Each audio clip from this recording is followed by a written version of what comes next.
আমাকে দাওয়াত খাইতে আইছে, মা ডাক দিয়া কয়, মক্কার লিডারেরা তোমরা বলো মুহাম্মদ গরিব। আজকে মুহাম্মাদের অর্ধাঙ্গিনী হইলাম আমি হইলাম স্ত্রী, আর তিনি হলো আমার স্বামী, তিনি আমার সর্দার। আজকের থেকে আমি তার অধীনস্থ। আমার যত সম্পদ ছিল সব সম্পদ আমি আজকে আল্লাহ নবীর পায়ে দান করে দিলাম। আরো জোরে কন্যা সুবহানাল্লাহ। আল্লাহ নবী ডাক দিয়া কয়, আলী। তখন আলীর মাত্র 9 বছর বয়স। হযরত আলীকে ডাক দিয়া কয়, আলী আয় আয় আয়, আমার দিলের তামান্না আজকের থেকে পূরণ হবে। কারণ আমি একজনের সঙ্গে প্রেম করি, তিনি আমার আল্লাহ। আল্লাহর কাছে সব সময় মানুষ চায়, আল্লাহ সব সময় দেয়। আমি আল্লাহর সঙ্গে যেহেতু প্রেম করি, আমার সম্পদ ছিল না, দিলের মধ্যে তামান্না কখন সম্পদ আসবে আর আমি এতিম মিসকিন অসহায়দেরকে দান করব। জোরে বলুন সুবহানাল্লাহ। হাদিজার 3 দিককার সম্পদ আল্লাহর পয়গম্বর হযরত আলীর কাঁধে উঠা দিয়া দিনে রাতে গোপনে আর প্রকাশ্যে মানুষের বাড়িতে বাড়িতে পৌঁছায় দেয়। তখন নবুয়ত পায় নাই। হযরত আলী ডাক দিয়া কয়, ভাইজান কি করতেছেন এটা? এটা একটা গুণ। আমার একজন প্রেমিক আছে, সে হলো আমার আল্লাহ। আমার আল্লাহ রাইতে দিনে গোপনে আর প্রকাশ্যে যে যখন হাত উঠায় চায় আল্লাহ তাদেরকে দেয়। আমরা দিনে রাইতে গোপনে প্রকাশ্যে হাত উঠাই কার কাছে?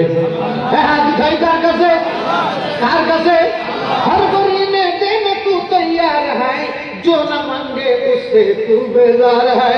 হযরত আলী চোখের পানি দরদর করে পড়তেছে আর ডাক দিয়া কয়, ওগো ভাইজান, কোনদিন যদি আমি এরকম সম্পদের মালিক হই, আপনাকে ওয়াদা দিলাম আমিও এরকম আপনার দেখানো পথে অনুসরণ আর অনুকরণ করে গোটা পৃথিবীবাসীকে দেখায় দেব আমার ভাই যেমন সখী, আমি আলী তেমন সখী।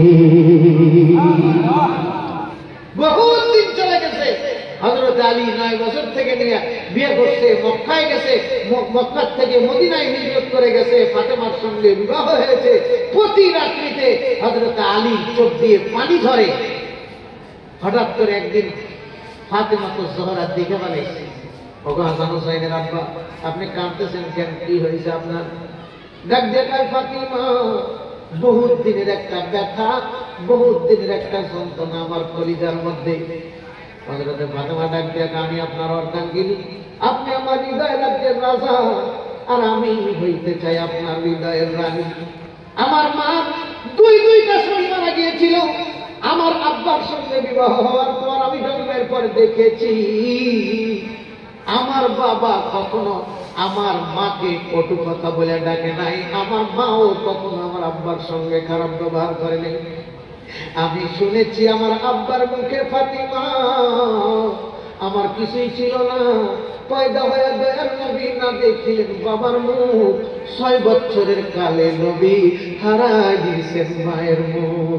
আল্লাহ নবী খাদিজাতুল কুবরার ইন্তেকালের পর ফাতেমাকে কোলের মধ্যে নিয়ে বলতেন, ফাতেমা, তোমার মা এমন ছিল, যত সম্পদ ছিল সব সম্পদ আমরা দিয়ে দিয়েছিল।